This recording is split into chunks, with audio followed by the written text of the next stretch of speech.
एक तरफ दक्षिण पश्चिम मानसून का इंतजार कई सारे लोग कर रहे हैं, तो दूसरी तरफ चक्रवाती तूफान को लेकर भी इंतजार अभी बना हुआ है। और इसी बीच आपको सबसे पहले अपडेट दे देता हूँ कि चक्रवाती तूफान को लेकर जो संभावनाएं हैं वो काफ़ी ज़्यादा प्रबल हो गई है। बंगाल की खाड़ी में साल 2024 का पहला चक्रवाती तूफान जल्द उठ सकता है। और लगातार जैसा कि मैं आपको अपडेट दे रहा हूँ कि पिछले दिनों जिस तरह से अनुमान और संभावनाएं लगाई जा रही थी कि 14 और 15 मई के आसपास ये सिस्टम बनेगा, लेकिन अब आगे बढ़ते हुए संभावनाएं जो है वो लगातार अब इंडिकेशन दे रही है कि लगभग 23 से लेकर 25 मई के आसपास सिस्टम जो है वो बंगाल की खाड़ी में उग्र रूप ले सकता है और एक भीषण चक्रवात में भी तब्दील हो सकता है। बंगाल की खाड़ी में बनने वाला ये चक्रवाती सिस्टम काफ़ी ज़्यादा इंटेंसिफाई हो सकता है और इसके एक भीषण चक्रवात में तब्दील होने की भी संभावना हमें नजर आ रही है। कितनी रफ्तार हो सकती है चक्रवात में, आइए जानते हैं। और आप सभी का पुनः बहुत बहुत स्वागत है इस चैनल पर।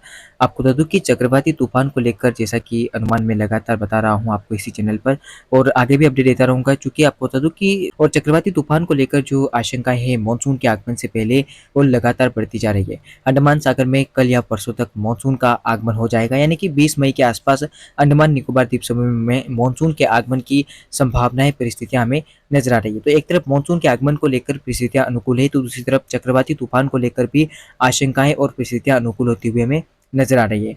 चक्रवाती तूफान जो है वो बंगाल की खाड़ी में जल्द बनेगा। हालांकि आपको दिखाने की कोशिश करूँ कब तक बनने की संभावना है इसकी बात करें तो पहले आप देख सकते हैं कि 22 मई के आसपास बंगाल की खाड़ी के मध्य दक्षिणी भागों पर एक निम्न दबाव का क्षेत्र आपको यहाँ पर बनता हुआ नजर आ सकता है। क्योंकि आपको बता दूं कि लगातार अरबियन सी से और हिंद महासागर क्षेत्र से नमी की मात्रा बढ़ रही है, जिससे कि यहाँ पर एक लो प्रेशर एरिया आपको बनता हुआ नजर आएगा।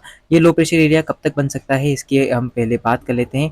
तो आप स्क्रीन के सामने देख सकते हैं कि ये जो कम दबाव का क्षेत्र है वो 23 मई के आसपास यहाँ पर हमें बनता हुआ नजर आएगा बंगाल की खाड़ी के दक्षिणी मध्य भागों पर। उसके बाद ये सिस्टम आगे बढ़ता हुआ 24 मई तक और इंटेंसिफाई होगा।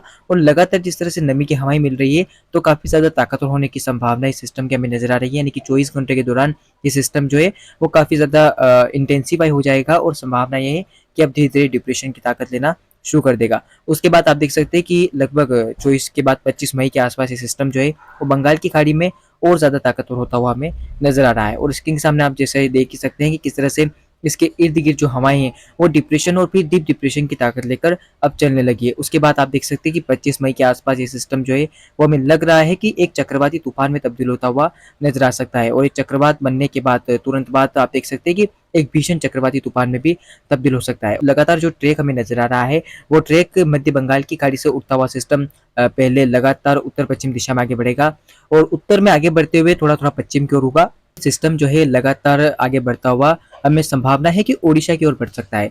ओडिशा की ओर आने की जो आशंका है इस चक्रवात की वो बढ़ रही है। और फिर आप देखिए कि लगभग ये 25 मई की शाम तक या 26 मई की सुबह तक जो है वो ओडिशा के तटों पर लैंडफॉल कर सकता है। इसकी लैंडफॉल की जो प्रक्रिया है वो शुरू हो सकती है, यानी कि भुवनेश्वर और आसपास के क्षेत्रों पर इसके लैंडफॉल की जो प्रक्रिया है वो शुरू हो सकती है। आंध्र प्रदेश के विशाखापट्टनम से काफी ज्यादा नजदीक रहेगा ये, तो ऐसे में आंध्र प्रदेश और ओडिशा के लिए चुनौती भरा मौसम हो सकता है, सावधान रहने की आवश्यकता रहेगी। इसके अलावा लगातार मानसून की हवाएं जो है सारी सिस्टम में आ जाएगी, तो सिस्टम लगातार इंटेंसिफाई होता हुआ आपको नजर आ सकता है। तो इस सिस्टम के बारे में जो भी डिटेल थी मैंने आपको बताई। इसके अलावा लगातार जो संभावनाएं हैं वो नजर आ रही है कि चक्रवात जो है वो भीषण रूप भी ले सकता है, तो इसमें सावधान रहने की आवश्यकता रहेगी। इसके अलावा इसकी विंड स्पीड कितनी होगी, यानी कि किस किस रफ्तार से सिस्टम जो है वो लैंडफॉल कर सकता है, इसकी बात करते हैं। अगर बात सिस्टम की रफ्तार की जाए कि किस गति से ये चक्रवात जो है लैंडफॉल कर सकता है, तो आप स्क्रीन के सामने देख सकते हैं कि जो चक्रवात के अंदर चलने वाली गति होगी वो लगभग 50 किलोमीटर प्रति घंटे की रफ्तार से हो सकती है। और लगातार जो इंडिकेशन मिल रहे हैं वो चक्रवात की ओडिशा की ओर जाने के हैं।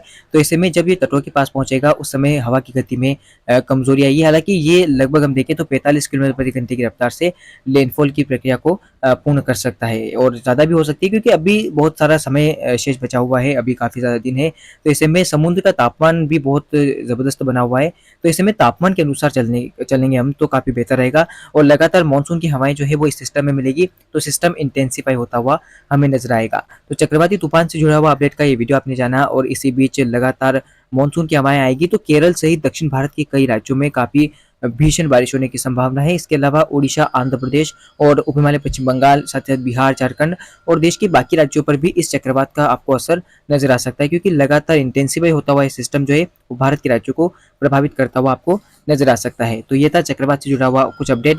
इसके अलावा रेनफॉल की बात की जाए, बारिश की क्या कुछ संभावना है, बारिश को लेकर भी कुछ परिस्थितियाँ हम देख लेते हैं जिस तरह से सिस्टम बन रहा है, तो इस समय कब तक बारिश कितनी बारिश दे सकता है।